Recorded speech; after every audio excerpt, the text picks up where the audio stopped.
2, 1. Happy Christmas, everybody. Well, it's not quite Christmas yet, but we are fully May not be live yet. the festive season. And You good? Oh, I think we might need to change the chat on my screen. Yes, we will. Old stream, isn't it? Yeah. Welcome everybody, though. Happy Christmas to you. As you can see, we have two feisty little ferrets here who are ready to begin our 5 days of Christmas festive events on Ferret Tube. This is Scruffles. This is Wriggles. God, that actually flew by. They are, I guess they're like 6 months old by now. Fully grown ferrets, and they live 24/7 on Ferret Tube TV. So I hope that you enjoy getting to know them, and I hope that they allow me to actually read some festive stories to you today. So I have printed out old school. We're doing old school stories, and I've printed them out with old school paper and a bulldog clip holding them together. These are out of copyright, classic. The actual the book that I took them from is a Project Gutenberg book, and it's called Christmas Stories and Legends by Various. So whoever Various is, we are honouring Various tonight, whoever he or she may be. And I thought that I would read you guys a few stories just to get us in the festive mood. Hello Marbles, how are you? And Adrianne's there. We know her as Attitude over on Twitch. Playpea's joined us. So I hope you've all got your Christmas hats ready and a glass of eggnog. Please excuse the background noises as ferrets race around the room, and just to prove that they're still engaged with what we're doing. Ladies, treats. We learned this trick. This is our best trick. And a fine trick it is too. Fine trick it is. The girls will do pretty much anything for a little bit of salmon paste. So I shouldn't imagine they're going to be listening to the stories, but they will be here enjoying your company as we enjoy lighting the embers of Christmas. 2020's been a tough year, right? Yeah. We're almost at the end of it. We're almost done. She doesn't want to leave my finger. She thinks there's more treat there. So we're almost at the end of it, and so now's the time to enjoy the colourful lights, enjoy each other's company, even virtually, and be there for each other. Everyone's going through tough times at the moment, so if you haven't remembered one of your friends who might be living alone and stuck without a bubble this Christmas, make sure you reach out to them. Make sure you include them virtually at least, and let them know that you're thinking about them. And I will certainly be trying to do the same. Right. Shall And we read invite some them all to stories? join us. Can we turn down the music? Oh, would you be able to turn down the music, the desktop? Yep. On. Thank you. Absolutely. 2 seconds. I like Various music too. They're very talented. Yeah. Hey Milo, how are you? They get a lot of Yeah. stuff out there, does Various. Various has done a lot. It's done a lot of work. Right, hopefully that music is. If you, we've got Mad Dog here working the background stuff. So do let us know if that's still not the right level for you. And it seems to have gone very quiet for me now. Did you turn it down on the OBS feed? I turned it down on the. I couldn't turn it down on the OBS feed. For that would also turn me down, so I had to turn it down on Epidemic itself. Okay. You may need to turn the speakers up a little bit. Yeah, got it. Perfect. There you go. Does that sound about right for everybody?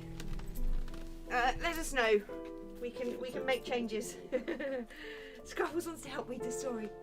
So we're going to start with The Fir Tree by Hans Christian. No? It wasn't The Fir Tree, was it? What was it? We were going to do? Oh yeah, The Fir Tree, which is a Hans Christian Andersen story adapted by J.H. Stickney.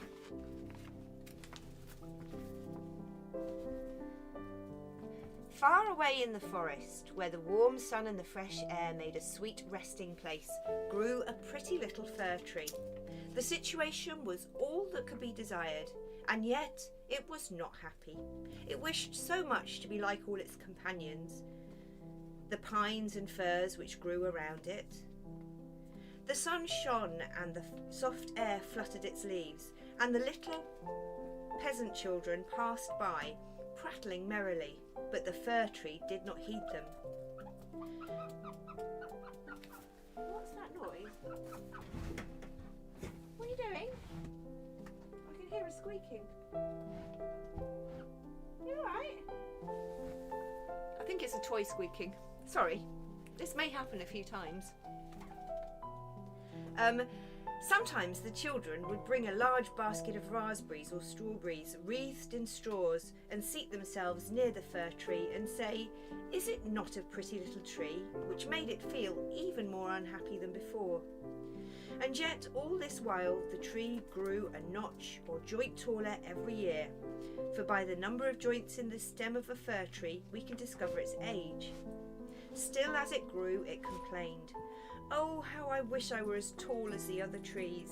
Then I would spread out my branches on every side and my crown would overlook the wide world around.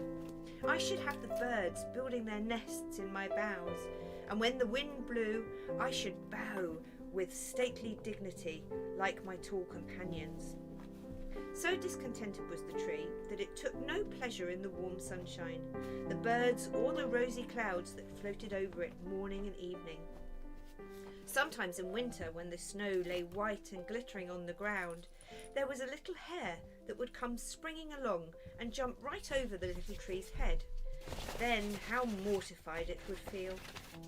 2 winters passed, and when the third arrived, the tree had grown so tall that the hare was obliged to run around it. Yet it remained unsatisfied, and would exclaim, "Oh, to grow, if I could but keep on growing tall and old, there's nothing else worth caring for in this world."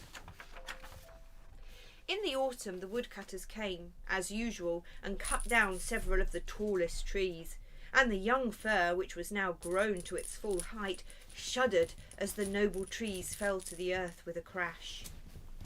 After the branches were lopped off, the trunks looked so slender and bare that they could scarcely be recognised. Then they were placed, one upon another, upon wagons and drawn by horses out of the forest. Where could they be going? What would become of them? The fir tree wished very much to know. So in the spring, when the swallows and the storks came, it asked, "Do you know where those trees were taken? Did you meet them?" The swallows knew nothing, but the stork, after a little reflection, nodded his head and said, "Yes, I think I do. As I flew from Egypt, I saw several new ships, and they had fine masts that smelt like fir. These must have been the trees, and I assure you they were stately. They were sailed right gloriously."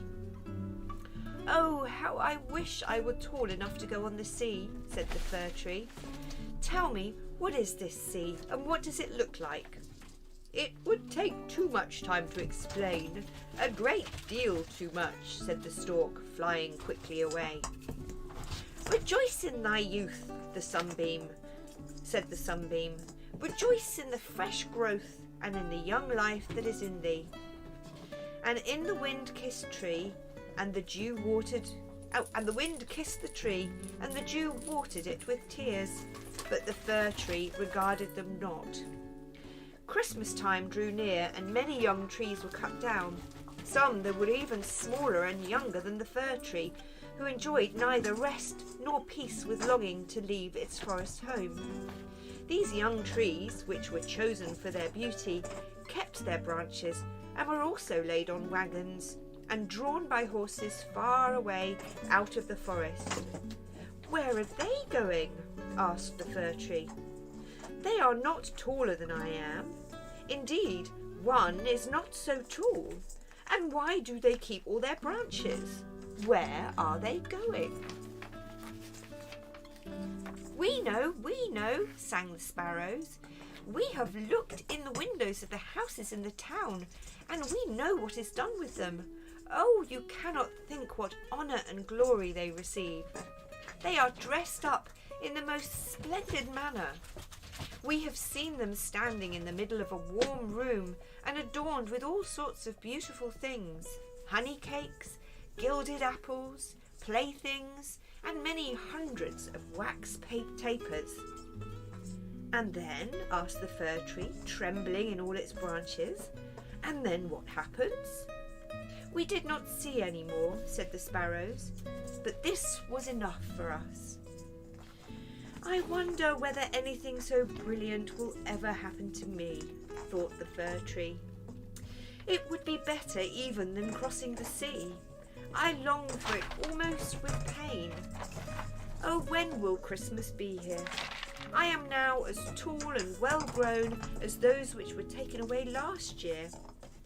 Oh, that I were now laid on the wagon, or standing in the warm room with all the brightness and splendour around me. Something better and more beautiful is to come after, or the trees would not be so decked out.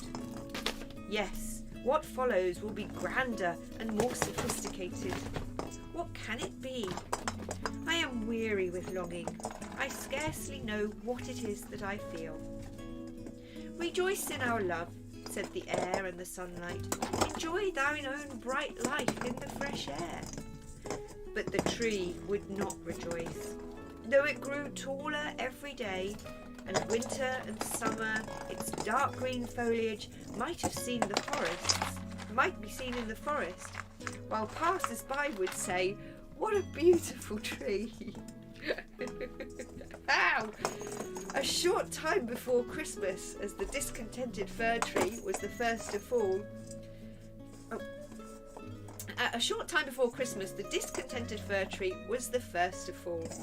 As the axe cut sharply through the stem and divided the pith, the tree fell with a groan to the earth, conscious of pain and faintness, and forgetting all its dreams of happiness, in sorrow at leaving its home in the forest. It knew that it should never again see its dear old companions, the trees, nor the little bushes and the many-coloured flowers that had grown by its side. Perhaps not even the birds, nor was the journey at all pleasant. The tree first recovered itself while being unpacked in the courtyard of a house with several other trees, and heard a man say, "We only want one, and this is the prettiest. This is beautiful."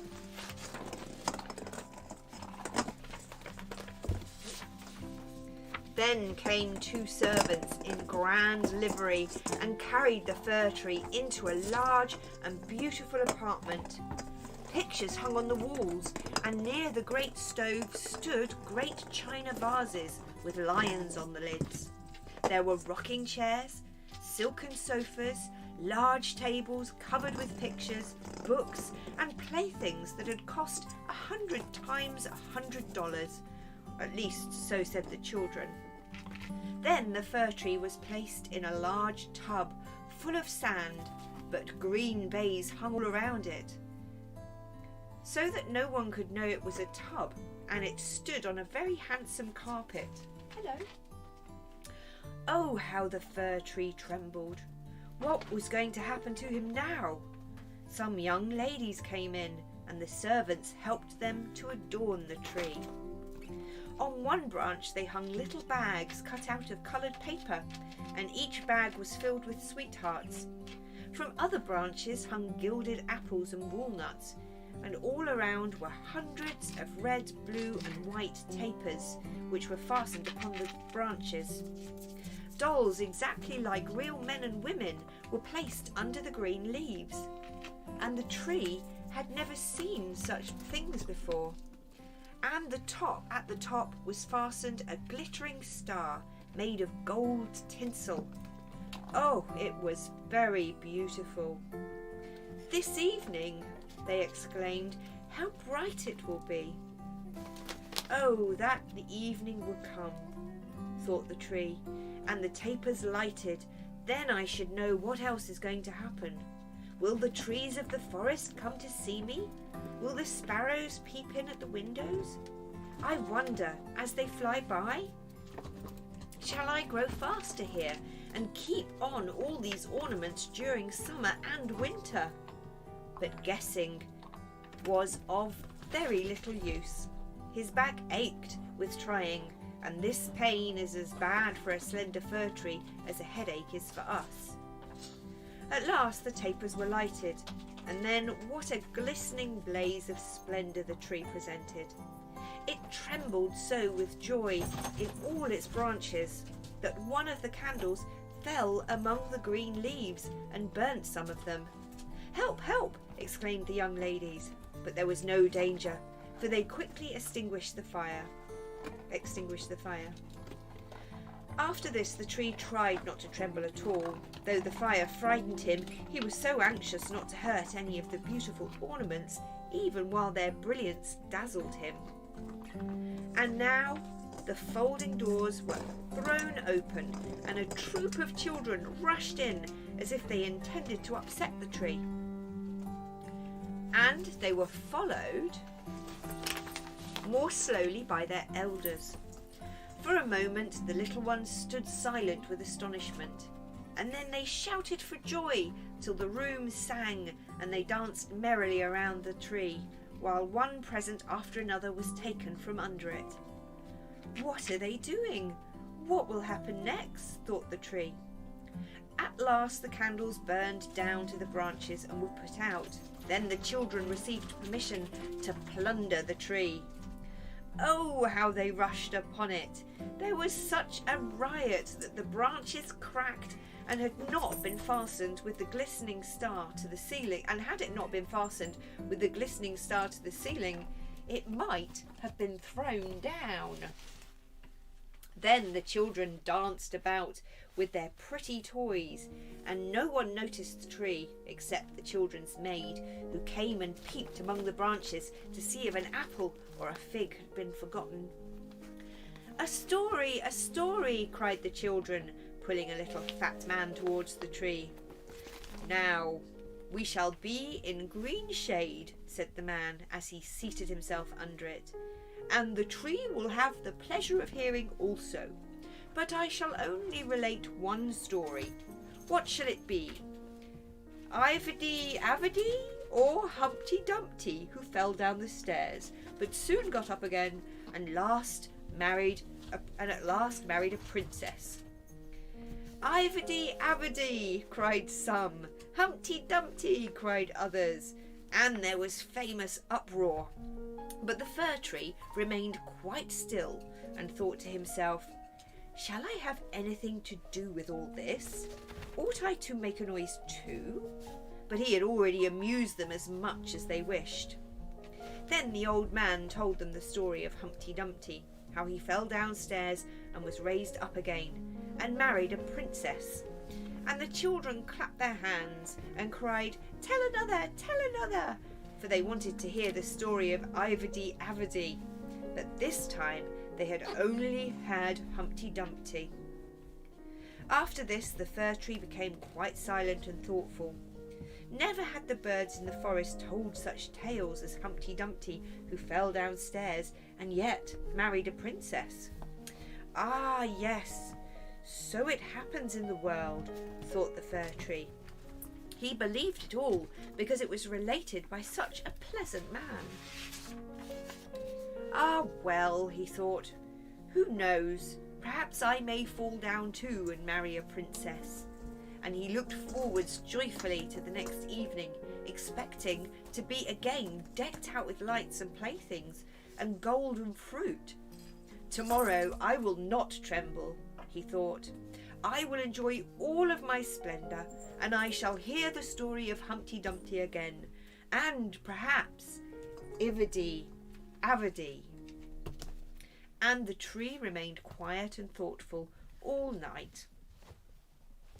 In the morning the servants and the housemaid came in. Now, thought the fir tree, all my splendour is going to begin again. But they dragged him out of the room and upstairs to the garret and threw him on the floor in a dark corner where no daylight shone. And there they left him. What does this mean? Thought the tree. What am I to do here?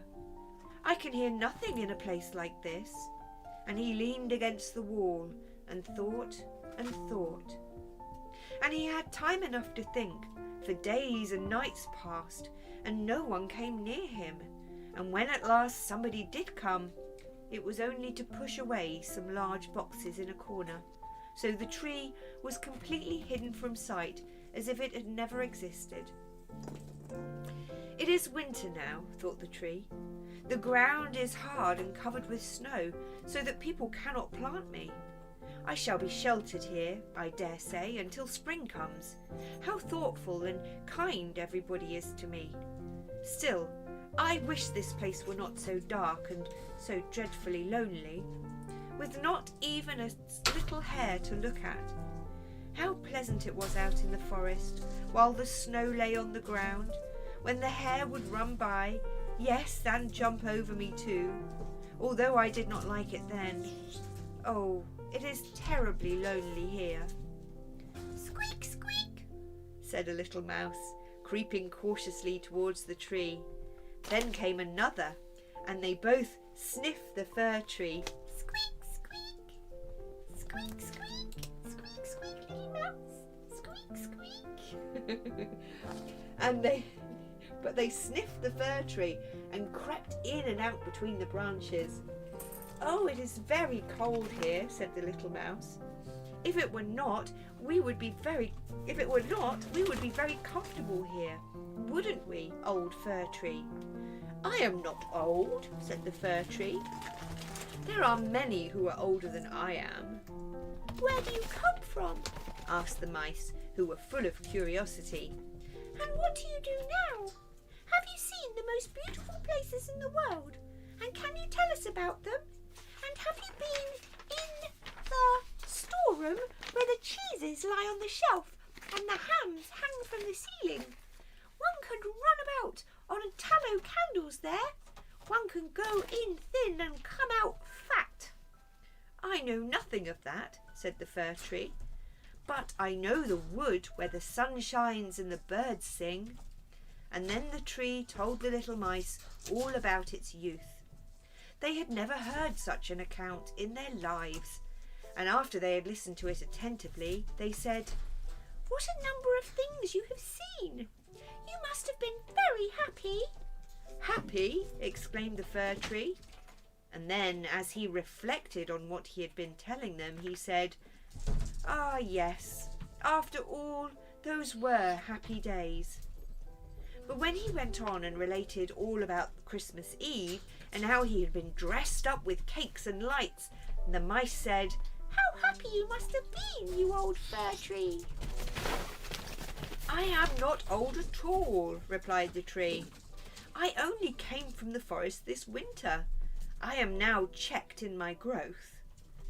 What splendid stories you can tell, said the little mice. And the next night 4 other mice came with them to hear what the tree had to tell. The more he talked, the more he remembered. And then he thought to himself, yes, those were happy days, but they may come again. Humpty Dumpty fell down the stairs, and yet he married a princess. Perhaps I may marry a princess too. And the fir tree thought of the pretty little birch tree that grew in the forest. A real princess, a beautiful princess she was to him. Who is Humpty Dumpty? Asked the little mice. And then the tree related the whole story. He could remember every single word, and the little mice were so delighted with it that they were ready to jump to the top of the tree.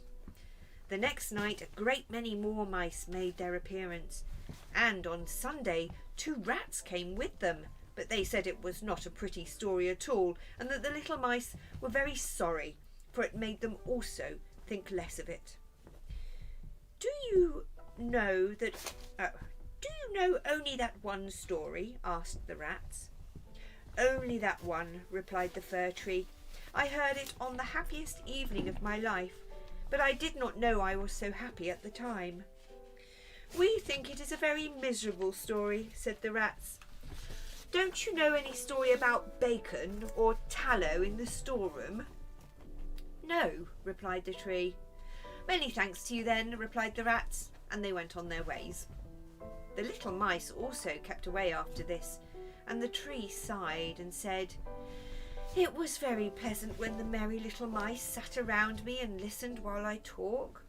Now that is all past too. However, I shall consider myself happy when someone comes to take me out of this place." But would this ever happen? Yes. One morning people came to clear up the garret. The boxes were packed away and the tree was pulled out of the corner and thrown roughly on the floor. Then the servants dragged it out upon the staircase where daylight shone. "Now life is beginning again," said the tree, rejoicing in the sunshine and fresh air. Then it was carried downstairs and taken into the courtyard so quickly that it forgot to think of itself and could only look about. There was so much to be seen. The court was close to a garden where everything looked blooming. Fresh and fragrant roses hung over the little palings. The linden trees were in blossom, while the swallows flew here and there, crying, "Twit, twit, twit, my mate is coming, twit, twit, twit." But it was not the fir tree that they meant. "Now I shall live," cried the tree joyfully, spreading out its branches. But alas, they were all withered and yellow, and it lay in a corner amongst the weeds and nettles. The star of gold paper still stuck onto the top of the tree, and it glittered in the sunshine. In the same courtyard, 2 of the merry children were playing who had danced around the tree at Christmas time and had been so happy. The youngest saw the gilded star and ran and pulled it off the tree. "Look what is sticking to the ugly old fir tree," said the child, treading on the branches until they cracked under his boots. And the tree saw all the fresh, bright flowers in the garden, and then looked at itself and wished that it had remained in the dark corner of the garret. It thought of its fresh youth in the forest, of the merry Christmas evening, and of the little mice who had listened to the story of Humpty Dumpty. "Past, past," said the poor tree. "Oh, had I but enjoyed myself while I could have done so, but now it's too late." Then a lad came and chopped the tree into small pieces, till a large bundle lay in a heap on the ground. The pieces were placed in a fire, and they blazed up brightly, while the tree sighed so deeply that each sigh was like a little pistol shot. Then the children who were at play came and seated themselves in front of the fire and looked at it and cried, "Pop, pop!" But at each pop, which was a deep sigh, the tree was thinking of a summer day in the forest, or of some winter night where the stars shone briefly, and of Christmas evening, and of Humpty Dumpty, the only story it had ever heard, or knew how to relate, till at last it was consumed. The boy still played in the garden, and the youngest wore the gold star on his breast, with which the tree had been adorned during the happiest evening of its existence. Now all was past, the tree's life was past, and the story also past, for all stories must come to an end sometime or another. Oh my god, that's really sad and dark. It's Hans Christian Andersen. They're not really happy tales. That's not a happy story. No. You've got the little Stick Girl in there as well, haven't you? Oh yeah, I'm not going to read that one. Ugh. Is that horrible? Have you not read it? No, you haven't read it. I haven't read any of these, no. Hello. Probably Did you best try and to pull my avoid hat off? it. I did get a bit of interference. Very interference. Just a bit. They were determined to pull my hat off, but they managed it not. For my hat is thoroughly stuck to my head. Right, okay, we're not going to go with the Hans Christian Andersen next. We're going to do The Legend of the White Gifts by Phoebe A. Curtis. Let's hope she's got a bit more of a cheery spirit about her.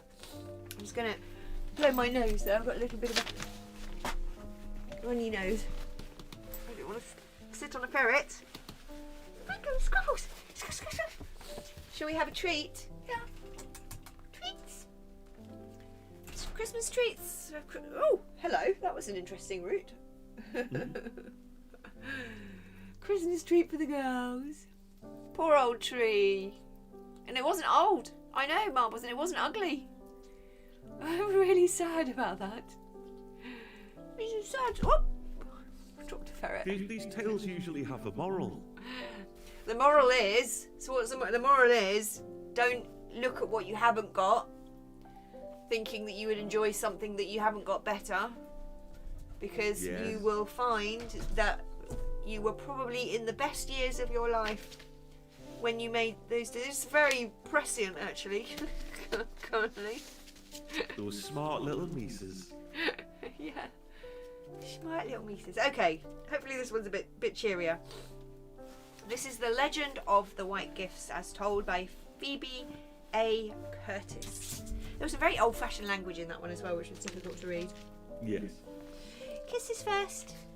Mwah. Kisses. Thank you. Okay. Ready, girls? Ready for another story? Ready for another story? Ready for another story? Kisses? No kisses? No kisses. A great many years ago, in a land far away from us, there was a certain king who was dearly beloved by all of his people. Men admired him because he was strong and just. In all of his dealings, they knew they could depend upon him. Every matter that came to his consideration was carefully weighed in his mind, and his decisions were always wise. Women trusted him because he was pure and true, with lofty thoughts and high ambitions, and the children loved him because of his gentleness and tenderness towards them.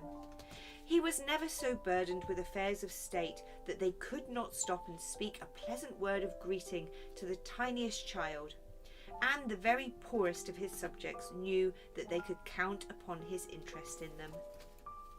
This deep-seated love and reverence for their king made the people of this country wish very much for a way in which to give expression to it, so that he would understand it. Many consultations were held, and one after another the plans suggested were rejected. But at last a most happy solution was found. It was rapidly circulated that here and there, and it met with the most hearty approval everywhere. It was a plan for celebrating the king's birthday. Of course, that had been done in many lands before, but there were certain features about this celebration which differed materially from anything that had ever been tried. They decided that on the king's birthday, the people should all bring him gifts, but they wanted in some way to let him know that these gifts were an expression of a love on the part of the giver, which was pure and true and unselfish. And in order to show that, it was decided that each gift should be a white gift. The king heard about this beautiful plan, and it touched his heart in a wonderful way. He decided that he would do his part to carry out the idea and let his loving subjects know how much he appreciated their thoughtfulness. You can just imagine the excitement there was all over the land as the king's birthday drew near. All sorts of loving sacrifices had been made, and everyone was anxious to make his gift the very best he had to offer. At last the day dawned, and eagerly the people came dressed in white and carrying their white gifts. To their surprise, they were ushered into a great big room, turn the heating on, the largest one in the palace. They stood in silence when they first entered it, for it was beautiful beyond all expression. It was a white room. The floor was white marble, the ceiling looked like a mass of soft white fluffy clouds, the walls were hung with beautiful white silken draperies, and all the furnishings were white. In one end of the room stood a stately white throne, and seated upon it was their beloved ruler, and he was clad in shining white robes, and his attendants, all dressed in white, were grouped around him. Then came the presentation of gifts. What a wealth of them there was, and how different they were in value. In those days it was just as it is now. There were many people who had great wealth, and they bought gifts which were generous in proportion to their wealth. One brought a handful of pearls, another a number of carved ivories. There were beautiful laces and silk embroideries, all in pure white, and even splendid white chargers were brought to His Majesty. I guess they mean horses rather than phone chargers. But many of the people were poor, some of them very poor, and their gifts were quite different from those that I've been telling about. Some of the women brought handfuls of white rice. Some of the boys brought their favourite white pigeons, and one dear little girl smilingly gave him a pure white rose. It was wonderful to watch the king as each one came and kneeled before him as he presented his gift. He never seemed to notice whether the gift was great or small. He regarded not one gift above another so long as they were all white. Never had the king been so happy as he was that day, and never had so much real joy filled the hearts of the people. They decided to use the same plan every year, and so it came to pass that year after year, on the king's birthday, the people came from here and there and everywhere and brought their white gifts. The gifts which showed that their love was pure, strong, true, and without stain. And year after year, the king sat in his white robes on the white throne in the great white room, and it was always the same. He regarded not one gift above another as long as they were all white. The end. Okay, so what was the moral in that story? Anyone want to guess? Don't judge people by the value of the gift, judge by the pureness of their heart. Right. I thought it was going to relate to like being White Christmas or something. I thought maybe they were saying that was. That's a nice idea though, isn't it? Just getting white gifts. What would you get me for Christmas? All the same. What would you get me for Christmas that was white? Bottle of Malibu. That's a good idea. What would I get you?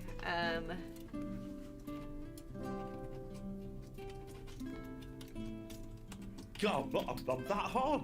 I'm trying to think of something good enough. Yeah, you are hard. Need something good enough. It would be white.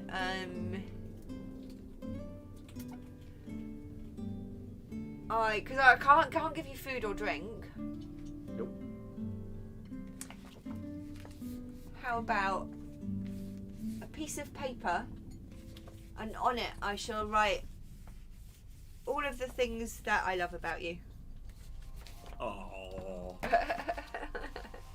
now my bottle of Malibu seems rubbish. I'll be happy with the Malibu, to be honest with you. Yeah, I don't think we'd have enough paper. Milo says the moral of that story is it's good to be a king. Yeah, that's also true. Yeah. That's also true. Hello, sweetie pie. You coming to say hi to Mummy? Where's your good girl? You liking the stories? I'm trying to get my hat off. She's sniffing my arm. What can you smell? What can you smell? Where's a good girl? Right. Oop! Sorry. There you go. you like my hat? She says it's a ball. She likes the bubble. Yeah, it's a ball. I should have it. It should be mine. It should be mine. She wants this. Here, she wants some arm. Come here. Well, she definitely likes the smell of this jumper. It's been in a drawer for nearly a year. So we've got. Yeah, let's see if anyone from chat want to choose the next story. We've got Her Birthday Dream by Nellie C. King, The Little Match Girl by Hans Christian Andersen, Little Piccola by Nora A. Smith, The Shepherd's Story by Dr. Washington, The Story of Christmas by Nora A. Smith, The Legend of the Christmas Tree by Lucy Wheelcock.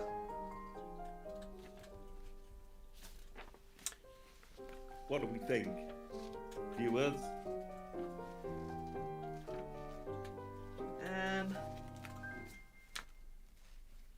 A PS5, Plapey said, would be the white gift. That's not a bad one. I should have thought of that. Socks, white socks, a packet of salt. Milo, that's cruel. You know Mad Dog can't have salt. I can't do the salt. A PS5 with a pair of socks and a packet of salt alongside it. Perfect gift, Marvel says. Giles says The Shepherd's Story. Giles says The Shepherd's Story, right? Is that because you know baby, it, Giles? You can't do How the Grinch Stole Christmas. That's in copyright. Yeah, these are Project Gutenberg copyright-free stories because I don't want to get into trouble. The Shepherd's Story by Dr. Washington Gladden. Dr. Washington, I presume. Hello. Are you going to help me? Can you help me read it? Wriggles. Wriggles. You're so cute. Come here. You're so cute. You're so cute. Okay. The Shepherd's Story by Washington Gladden. They're eating. All good. Bring hither that sheepskin, Joseph, and lay it down on this bank of dry earth under this shelving rock. The wind blows chilly from the west, but the rock will shelter us. The sky is fair and the moon is rising, and we can sit here and watch the flocks on the hillside below. Your young blood and your father's coat of skins will keep you warm for one watch, I am sure. At midnight, my son, your father Reuben and his brother James will take our places for the first watch, and the old man and the boy will tend the sheep. For the first watch, the old man and the boy will tend the sheep. Huh? Yes, grandfather. You shall sit in that snug corner of the rock where you can lean back and take your comfort. I will lie here at your feet.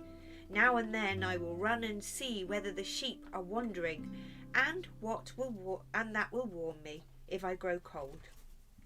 Have you never been out in the hills at night with your father? Never, grandfather. I have often begged him to let me come, but he kept saying that I must wait until I was 12 years old. On the last full moon was my birthday, and today, when he returned from Bethlehem to the flocks, he brought me with him.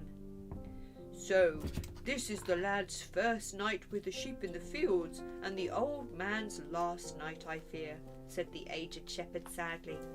It is not often in these days that I venture out to keep the watches of the flock, but this one night of the year I have spent upon these hills many years, and I always shall as long as I have strength to walk so far. Was your father too a shepherd? Yes, and his fathers before him for many generations. On these hills my ancestors have kept their sheep for I know not how long. Joseph was still for a moment. His eyes wandered away over the silent hills, lit by the rising moon. His face was troubled. At length he said gently, Grandfather, I heard Rabbi Eliezer saying the other day that at the synagogue, that a shepherd's life is not a noble life.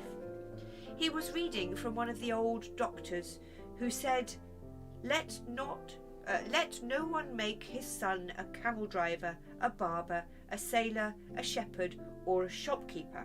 They are dishonest callings. I was angry when I read it, but I held my peace. You did well, my son, to hold your peace. I myself have often heard such words of late from the doctors in the synagogues, but it is not wise to answer them. Where they got their notions I know not. From the Egyptians, I think, more than from the prophets. All Egyptians hate shepherds. What? And can never speak of them without sneering.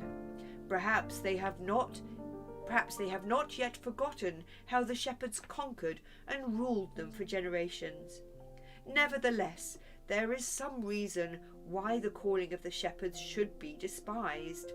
Many of them are rude and fierce men. Living out of doors so constantly makes their manners rough and their temper harsh. They are often quarrelsome. Such bloody fights as I used to see among them, as at the wells in the South Country, where they brought their flocks to water, and each one wanted the first chance at the well, I hope you will never look upon. But all the shepherds are not so, protested Joseph. No, indeed. Brave men they must be, fleet of foot and strong of limb and stout of heart. But brave men are not always quarrelsome. Many a shepherd whom I have known had a heart as pure and gentle as a child's, and the godliest men that I have known have been among them. If the shepherd has but learned to think, to commune with his own soul, he has time for thought and time for prayer. More than one with whom I have watched upon these hills knew all the Psalms of David by heart, and many of the books of the prophets. The doctors in the synagogues teach only law. The shepherds love best the Psalms and the prophets. They do not forget that King David was himself a shepherd's lad. It was upon these very hills that he kept his father's sheep. It was in that ravine over yonder, on that hillside, that he, a mere stripling, caught by the beard and killed the lion and the bear that attacked the sheep. It was on that slope, just a little to the south, that the messenger found him with his flocks when he was called home to be anointed by Samuel the prophet. When the doctors talk so contemptuously about the shepherds, I wonder if they do not remember that the great king wrote, "The Lord is my shepherd." How can our calling be so mean, as they say, when David, who was called from the sheepfolds, praises the Eternal One himself as his shepherd? But hark, what noise is that I hear? There is some trouble among the sheep. Let me run and see, answers the boy, and I will come back and bring you word. So saying, Joseph cast off his father's shaggy coat, seized the sling in his left hand and the crook in his right, and ran swiftly out to the brow of the hill. He was a strong lad, large of frame and a swift runner, and the sling in his hand was a sure weapon. The old man looked after him with pride as he bounded over the rocks, and said to himself, Some evil beast, I doubt not, but the lad's heart is brave, and he must learn to fight dangers. I will wait a moment. Presently the sheep came huddling around the hill in terror. The quick, faint bleat of the ewes showed that they had seen a foe. The old man arose and hurried in the direction in which the lad had disappeared. Joseph was just returning, breathless, from the ravine below. It was a wolf, grandfather. The sheep on this side of the ledge had seen him and were flying. Just as I reached the brow of the hill, he was creeping around the end of the ledge below, ready to spring upon the ewe that was feeding near. The first thing he knew, a stone from my sling hit him, and he went howling down the hill. I think I broke his leg for sure, for he went on 3 legs, and I gained on him as I ran after him. But he crawled into a narrow place among the rocks in the gorge down yonder. I could not follow him." "Well done, my lad," said the ancient Stephanus proudly. "You will make a good shepherd. These single wolves are cowards. It is always safe to face them. When they come in packs, it is quite another thing. But this fellow will keep at a safe distance for the rest of the night, you may depend. Let us go back to our shelter and call the sheep together." It was several minutes before Stephanus and Joseph could collect the sheep and that the wolf had scattered. But at length, with the aid of the dog, who was not a very brave specimen and who had taken to his heels when he saw the wolf coming, they succeeded in driving them into a safe neighbourhood. And then, when their blood quickened by the adventure, they sat down again beneath the overhanging rock. "You said, grandfather, that you always spent this night with the flocks in the fields. Why this night?" asked the boy. "Do you not know, my boy, that this is the night of the year on which the Lord Christ was born?" "Oh, yes," answered the lad. "My father told me as we were walking hither today, but I'd forgotten it. And you were with the sheep that night?" "Aye." "Where was it?" "Here, on this very spot." The boy's eyes began to grow and fill with wonder. There was a slight tremor in his voice as he hurriedly plied the aged man with his eager questions. Stephanus drew his shepherd's cloak around him and leaned forward a little and looked out upon the silent moonlit hills, and then up into the sky. "How long ago was that, grandfather?" "Just 50 years ago this night." "And how old were you then?" 14, and a stout boy for my age.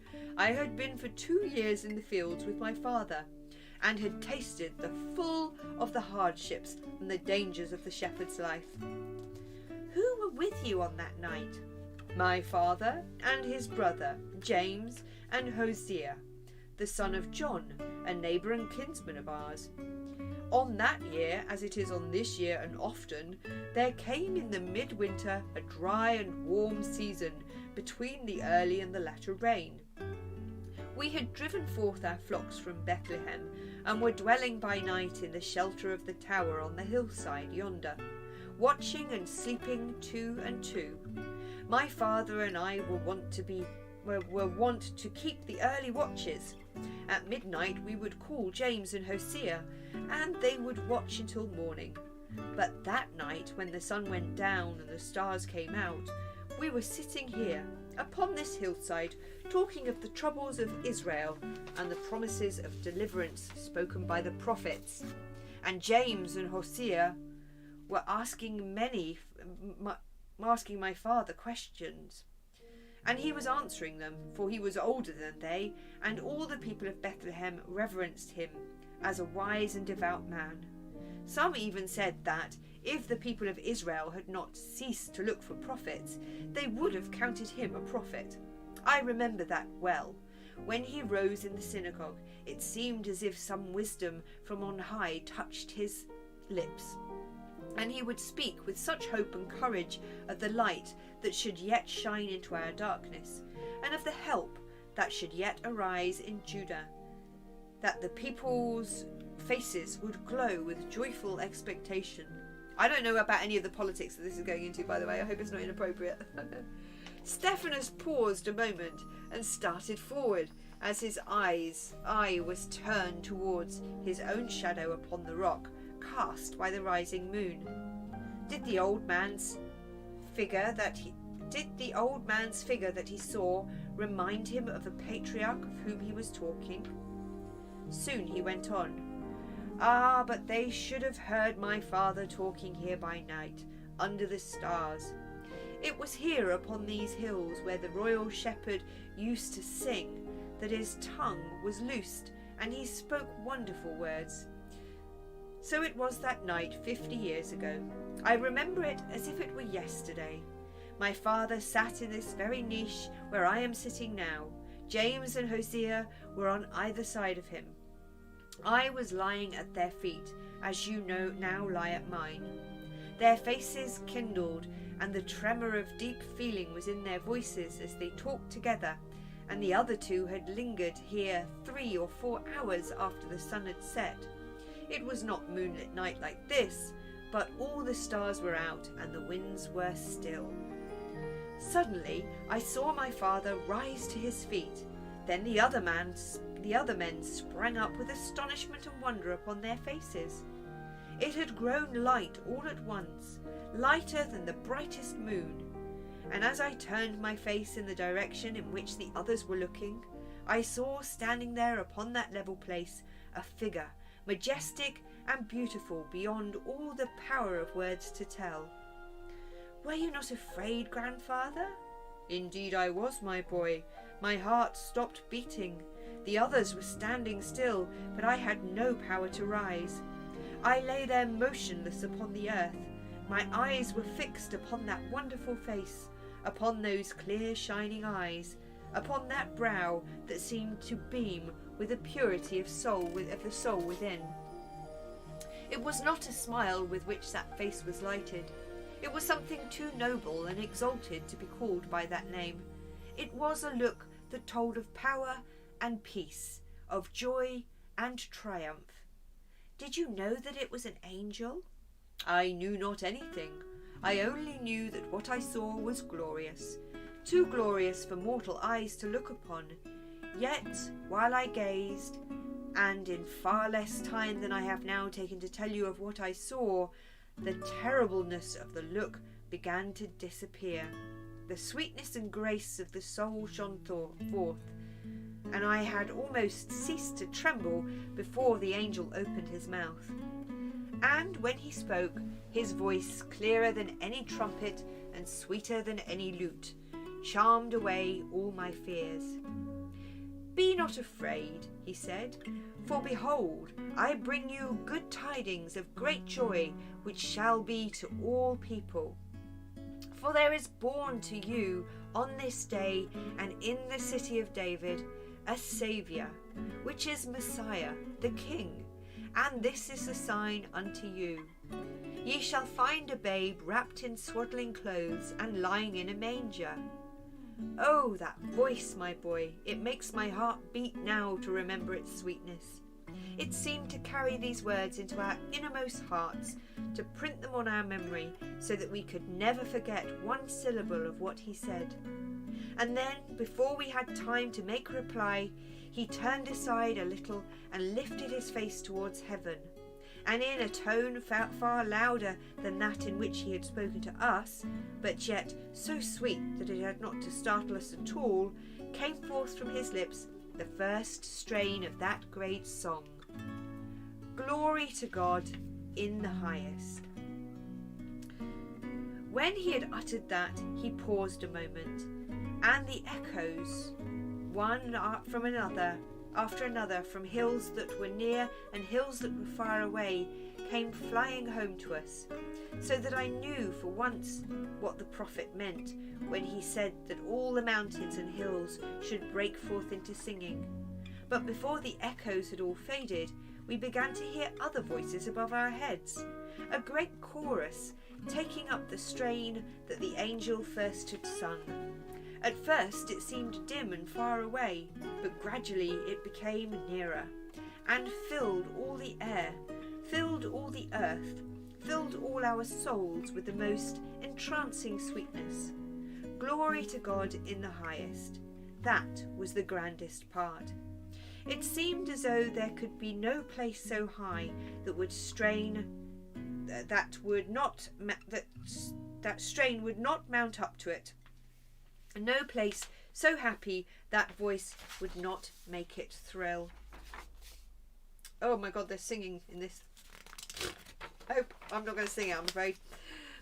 With new gladness, but then came the softer tones, less grand and even sweeter.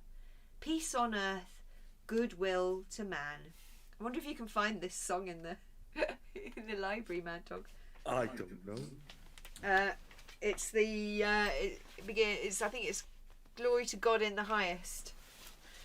There's a lot that begin like that. I don't know what it's glory to God.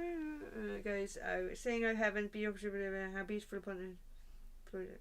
Anyway. But then came the softer tones, less grand, but even sweeter. Peace on earth, goodwill to men. Oh, my boy, if you had heard that music as I did, you would not wonder. When I tell you that it has been hard for me to wait here, in the midst of the dreary noises of earth, for 50 years before hearing it again. But earth that night was musical as heaven. You should have heard the echoes that came back when the angels' chorus ceased from all these mountains and all these hills on every side. There is music enough even in this world. The nighttime settings on the lights are coming on. The lights are going to go off in half an hour on me, people. It only needs an angel's hand to touch the trembling strings. Did you see the choir of angels overhead, grandfather? Nay, I saw nothing. The brightness was too dazzling for mortal eyes. We all stood there with downcast eyes, listening spellbound to the wonderful melody, until the chorus ceased, and the echoes, one after another, died away, and the glory faded out of the sky, and the stars came back again, and no sound was heard but the faint voice of a young lamb calling for its mother. The first to break the silence was my father. Come, he said in a solemn voice, let us go at once to Bethlehem, and see this thing which is come to pass, which the Lord hath made known unto us.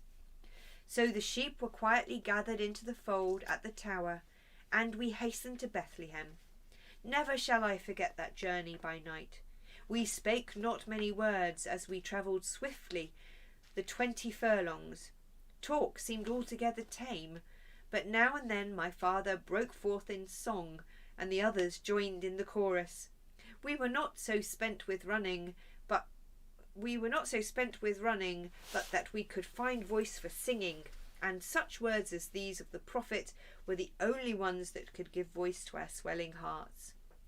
Sing, O heavens, and be joyful, O earth, and break forth into singing, O mountains, for the Lord hath comforted his people, and will have mercy on his afflicted. How beautiful upon the mountains are the feet of him that bringeth good tidings, that publisheth peace. I might just turn the lights back on. Yeah. Oh yeah. Oh, I think my playlist has run out. You want to hit start again? No. That bringeth good tidings, that publisheth salvation. It was midnight when we climbed the hill to the little city of Bethlehem. The constellation Cecil, called by the Greeks Orion, was just setting in the west. We knew not whither to go.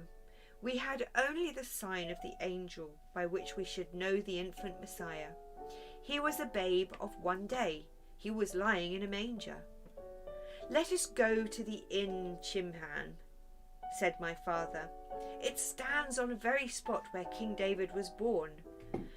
Peradventure, we shall find him there. Over the entrance to the court of the inn, a lantern was swinging from a rope stretched across post to post.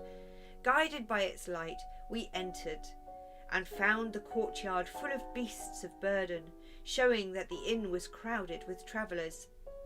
In the arched shelter of the hostelry, as many as could find room were lying. Some who could not sleep were sitting up and waiting drearily for the morning. 2 aged women near the entrance were talking in a low tone. Peace be unto you, said my father. The Lord be gracious unto thee, answered the oldest woman in a solemn voice, as she looked upon my father's white beard. But, she said quickly, there is scanty cheer in this place for latecomers. We seek not lodging, said my father, but know you whether among these guests is an infant born this day? Verily there is, answered the aged dame, a man-child more beautiful than any my eyes have ever beheld. He is lying in a manger, there in the cave that serves for stable. We hastened to the mouth of the cave, and there beheld our king.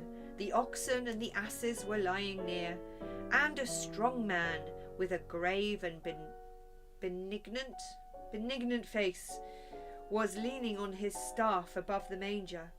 A beautiful young mother lay close beside it, her cheek resting on her hands that were clasped over the edge of the rock-hewn crib. Into this little straw had been thrown, and over it a purple robe had been cast, whereupon the infant lay. A lamp set upon a projection of the wall of the cave burned brightly near. The great eyes of the wonderful child were wandering about the room. His hand touched his mother's lips. I waited to hear him open his mouth and speak. There was a moment of silence after we entered the cave. My father broke it with his salutation. "Hail, thou blessed among women," he cried. "This child of thine is a prince and a saviour." And then we all bowed low upon our faces before him and worshipped him with praise and gladness. The two aged women with whom he had spoken had followed us into the door of the stable, and seeing us worshipping there, had run to call others who were awake in the inn, so that when they arose, quite a company were standing at the door, or just within, gazing upon the king in his beauty, and listening to our thanksgiving with great wonder. Then my father told them all the things that we had heard and seen, the message of the angel, the song in the air, the glory of the Lord that had appeared to us, and how we had quickly come to Bethlehem, and found things as the angel had told us.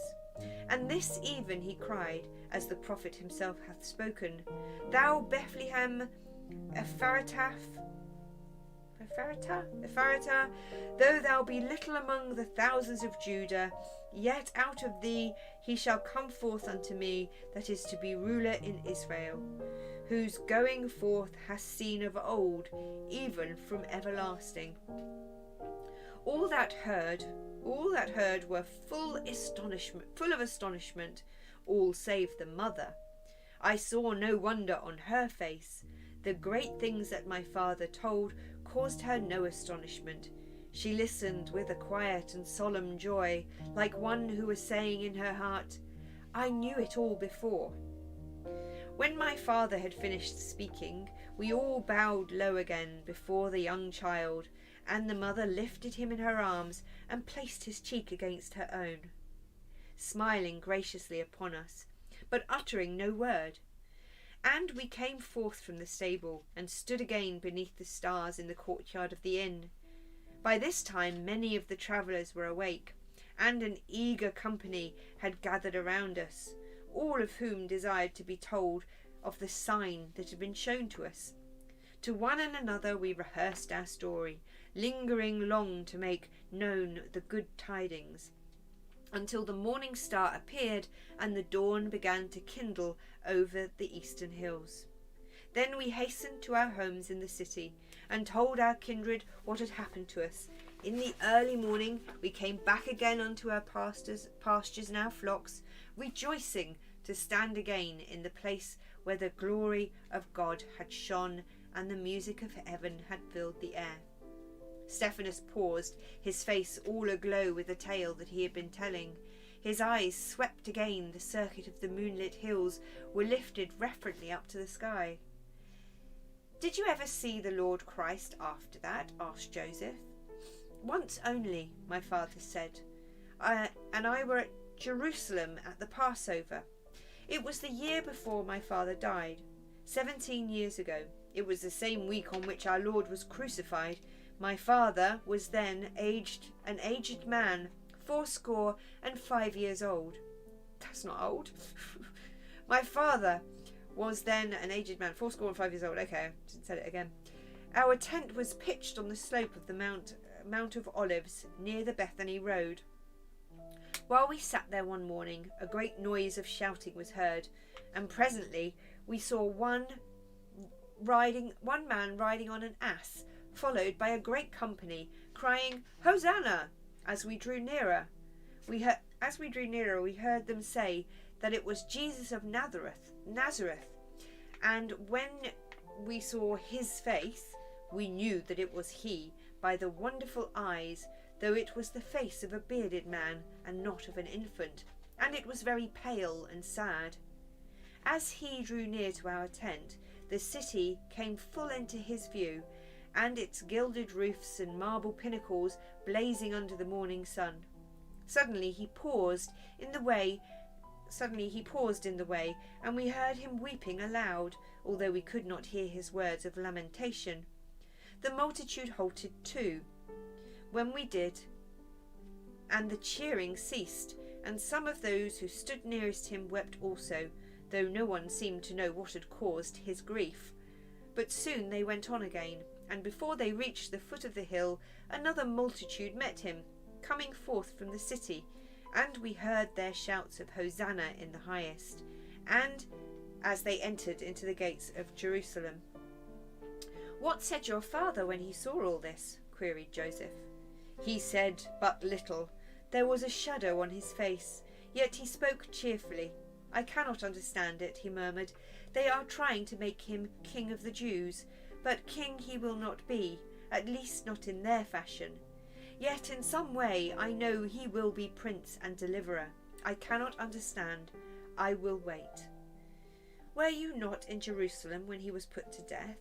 "No, my father was frail and ill, and we had hastened to come home to Bethlehem.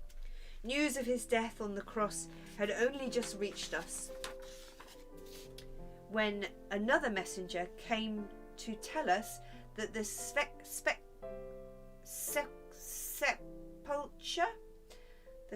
in which he had been laid was empty, that he had risen from the dead. My father's eyes kindled when he heard the message. He cast aside his staff and stood firm on his feet. His voice, when he spoke, rang out like a trumpet. "Blessed be the Lord God of Israel," he cried. "It is thus that he redeemeth his people. This Jesus is not to be the captain of our armies, but the Saviour of our souls. His kingdom is the kingdom of righteousness, and therefore it is that the prophet hath said, of the increase of his government and peace there shall be no end." Always after that, words of the prophet concerning the Messiah kept coming back to my father, and once and again he cried out, "Truly this Jesus was the Son of God, a true King of Israel." As the months wore on, his words were more and more of the crucified and risen Lord, and he dwelt in a great peace. At length, when the flocks were led forth to the midwinter pasturage, he begged to go with me.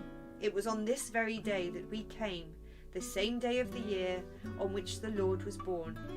He was feeble and tottered as he walked, but he leaned on my arm and came slowly.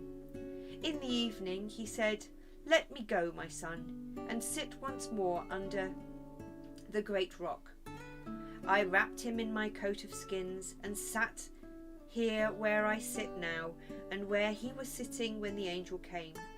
We talked here long under the stars that night of him whom we had learned to love as Master and Lord, of the works that he had done and the words that he had spoken, and his disciples told of them. We had been silent for a few moments when I looked up and saw that his head had fallen backwards against the rock wall. I sprang to him. His eyes were shut, but his lips were moving. I put my ear to his mouth and heard him say only, "Peace on earth, goodwill." They were his last words. He had gone beyond our starlight, into the country where the light always shines. The glory that fell that night 50 years ago upon these hills of Bethlehem. Stephanus was silent, and Joseph's eyes were full of tears. At length the old man rose. "Come, my son," he said. "Cecil is in the south. It is midnight. Let us call your father and his brother." The old man and the boy have kept their watch, and now it is time for rest. That's it. Well, Another sad story. Well, yeah. Anything about reindeer? no. I guess that's the problem, isn't it, with sort of, you know, these old-fashioned stories, is they tend to be very, you know, about the religiosity of Christmas, and they use language which is really quite hard to fall in love with. Yeah, just a tad. Yeah. Just a little bit. Your name has appeared twice in the stories now. Right. Yeah, Barbles. That was a bit heavy. It was a bit that was heavy a with bit- the old religious stuff, wasn't it? That's Josephus, man. Whew. But the girls have gone to bed. Are we able to show everybody? Can we bring the? Yes, we can bring the 6 cameras up. Bear with me. So you can't actually see them at all. No, they've gone to sleep in bed. The girls are on camera A, fast asleep, and I still have to clean out their litter tray, so I've got some poop cleaning to do now. Happy Christmas, everybody. We should have done the night before Christmas. Yeah, We should have done that one. yeah, no, so something with a bit more of a story to it, right? Yeah, less of a sermon. But tomorrow, folks, we have Christmas caroling. Tomorrow. Indeed. Tomorrow evening, same time, we'll do another live show like this. Mad Dog, my wonderful friend, will be joining, and his son hopefully will be singing along too. Yes. We're going to be singing Christmas carols that have been ferretified. So if you fancy having a dabble at writing some Christmas lyrics, and you want to post them to me either on Discord or on Twitter, or you can post them in the chat maybe of this channel. Feel free. I'm at Kate Russell, by the way, if you're new to the channel. Is my Twitter feed. So we're gonna just have some fun doing some Christmas caroling, singing some ferretified lyrics to Christmas. So hopefully it'll be a bit more fun than I started with a horrible story, then there was a couple of really hard stories, and then a really long and kind of preachy story. It's well, you know, it's like a Christmas afternoon on the telly, really, isn't it? It's like the songs of praise, Yeah. or something that was cheap that ITV bought. Yeah. Oh, Graham, that's brilliant. Jingly balls. Is that what that says? That's just Jingly Bells. Oh. I don't think many pup's gonna get the ferrety, so me and him might have to do some regular stuff. Yeah. Yeah. But we've been practicing Rudolph. Oh, brilliant. Yeah. Yay! So that's tomorrow. Then on Christmas Eve, we're going to be playing Among Us with the viewers. If anybody wants to join in, head over to our Discord. Maybe one of the mods could pop the Discord in the link in the chat for us. And then we're going to be switching back to Twitch. Switching this feed back to Twitch on Christmas Day. And we'll be opening the girls' Christmas presents and having a big Christmas party with everybody. This channel will still be live, but it will be the garden cam. Indeed. So you should be able to find us. Right, everybody. Those of you who've joined tonight for the first time, happy Christmas. I hope we see you again. If we don't, I hope that this season of festivities is everything that it can be for you in these incredibly bizarre times. Wriggles is up there on camera A now.